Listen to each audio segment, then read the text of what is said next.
Some families are close, ours is just too close. You know that feeling when your entire life goes up in flames and everyone's smiling while it burns?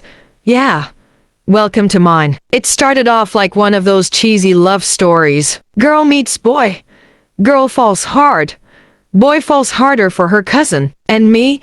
I fell flat on my face. Romantic, right? That's Chloe. My cousin. The kind of girl who calls you sis while eyeing your boyfriend like he's the last slice of cake.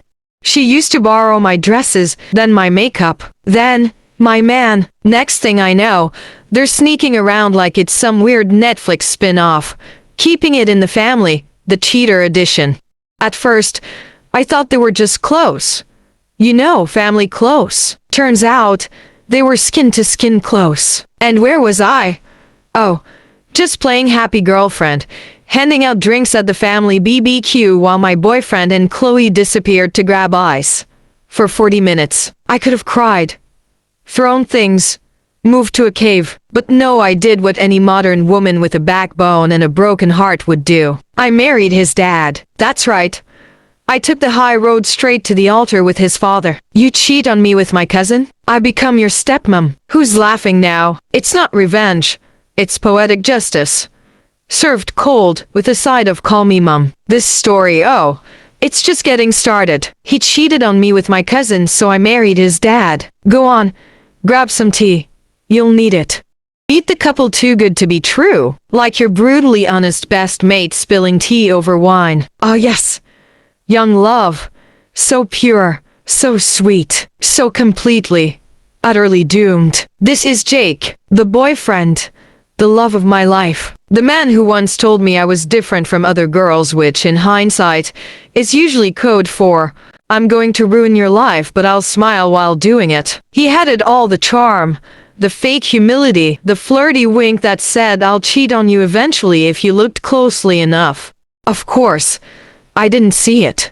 Because I was too busy falling headfirst into a fantasy that smelled faintly of cologne and betrayal. He'd bring me flowers just because. Text me good night with little heart emojis. Help my nan carry the shopping once, the man practically had a halo. Except, his halo was starting to slip. And what was peeking out from under it?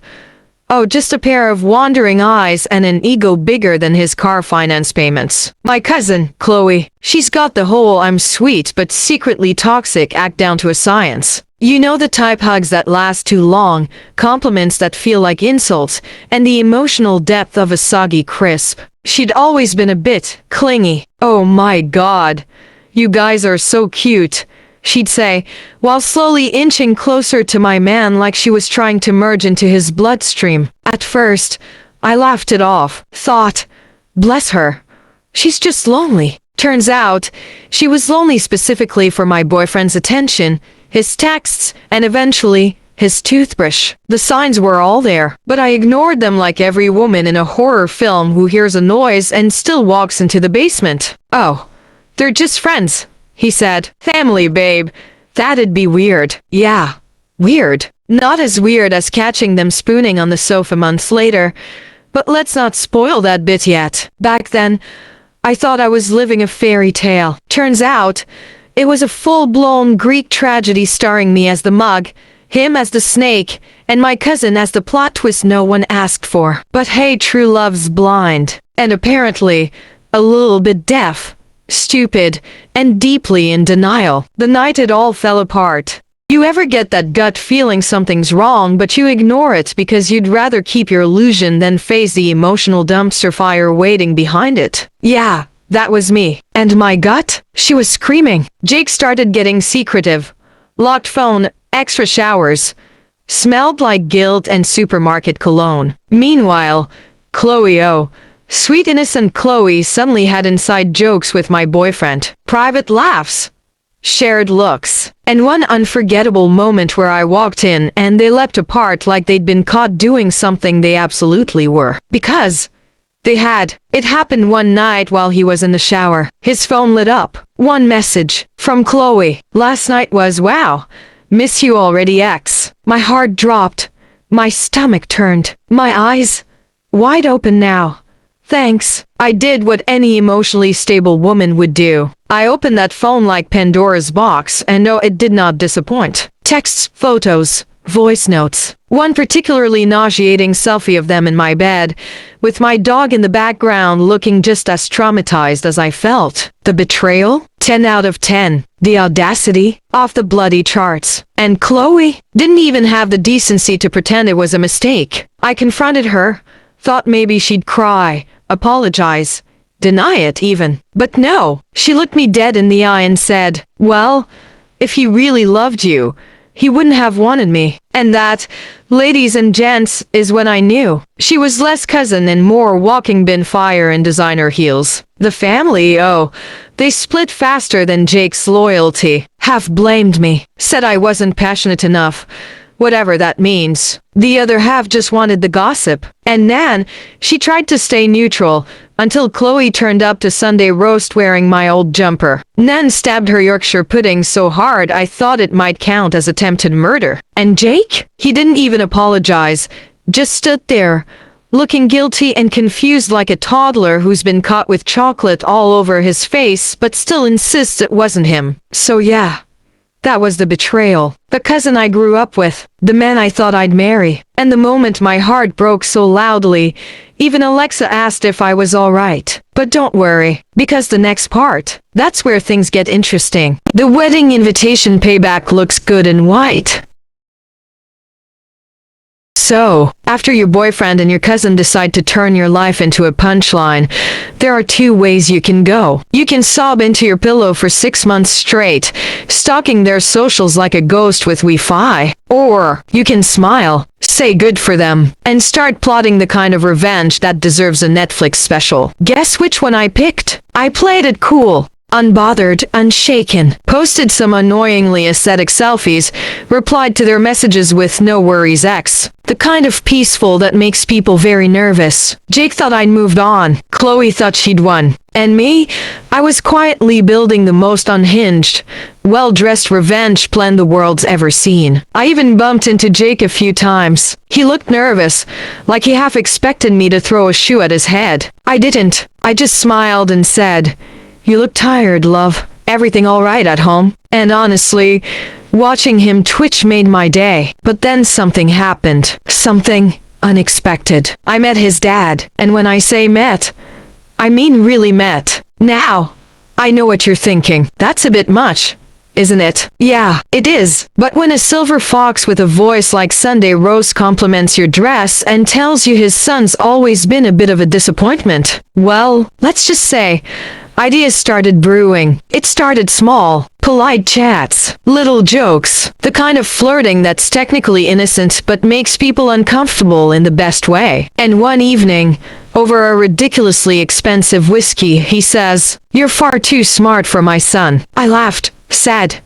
I know. And that's when the thought hit me. Not a full plan.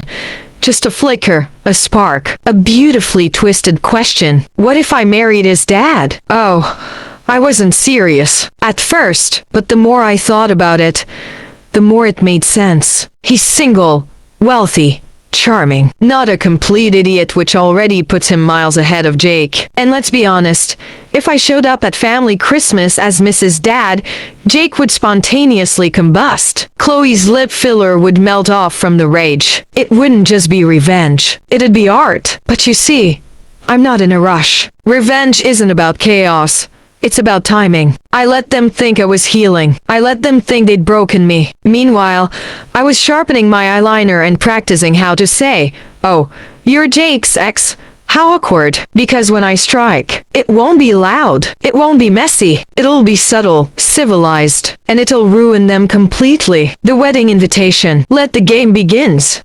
Now, before you judge me, which, let's be honest, you're going to do anyway, just know this. I didn't plan to date Jake's dad. It just happened. Like bad tattoos or accidentally texting your ex when drunk. Only this time, I was completely sober and loving every second. At first, we called it mentorship. He said he wanted to support me through the breakup, which is sweet, if we ignore the fact his son caused the bloody breakup. But hey, healing is healing. Next thing I know, we're having long talks, late dinners, sharing life advice and trauma, and accidentally flirting like two people who absolutely knew what they were doing. Some call it emotional manipulation. I call it multitasking. Jake saw us once just talking and he lost it. Tried to act calm, but his eye twitched. He pulled me aside like some rejected bachelor contestant and said, "Are you seriously flirting with my dad?" I looked him dead in the eye and said, "No, sweetie. I'm listening to a man who respects me. You wouldn't recognize it." Chloe, of course, spiraled. Started wearing tighter clothes to family events. Tried to flirt with the dad herself. He called her childish and asked if she was still in uni. She wasn't, but the damage was done. Flashed a family WhatsApp group. "Is this serious? He's old enough to be her father." Well, he is. The family? Full.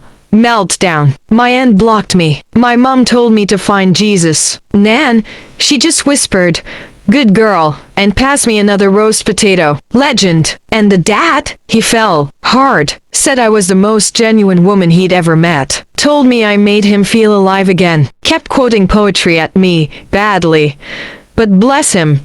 He meant well. He was kind, mature, emotionally available. Basically everything Jake pretended to be, but with a mortgage and actual cooking skills. And here's the part I didn't expect. I started liking him too. Not just the attention, or the fact that it annoyed every single person who ever wronged me. But him. He listened. He saw me. And for the first time in ages, I didn't feel like a consolation prize. Jake couldn't handle it. Every time he saw us, he looked like he needed therapy, holy water, and maybe a time machine. And me? I was glowing. Because nothing says I'm doing amazing, sweetie, like turning your heartbreak into high quality age gap drama. So yes, I dated my ex's dad. Was it petty? Absolutely. Was it scandalous? Completely. Was it worth it? Every bloody second. The proposal lets ruin a wedding.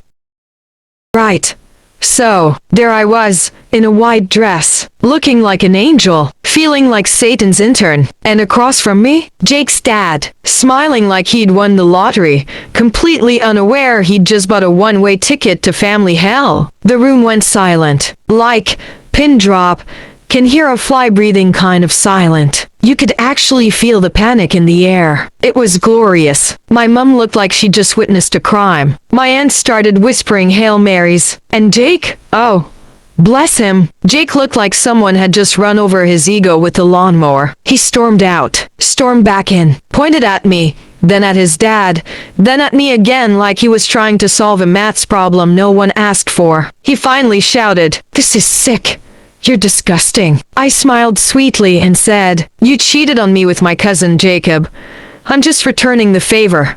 Legally." Chloe, oh, dear Chloe, tried to play the victim, burst into fake tears, claimed I'd traumatized the family, said it was emotional abuse. I told her to save the dramatics for Instagram. Maybe add a sad little quote about betrayal and crop her own face out. And the family? Well, they split faster than a dodgy zip on a cheap dress. Half were scandalized. The other half, strangely supportive. Uncle Dave even said, "To be fair, mate, this is the most exciting thing that's happened since lockdown." Thanks, Dave. The ceremony went ahead. Oh yes, I made sure of it. Because if I was going to burn this family tree down, I wanted to do it in heels, with a smoky eye, and a photographer. Jake didn't come to the reception. He said he couldn't watch, which is funny, considering he had no issue watching me cry when he was off snogging Chloe behind the bins at my nan's 60th. But sure, Jake, you're the victim. Was it petty? Yes. Was it beautiful? Also yes. And was it worth every uncomfortable stare, every fake smile,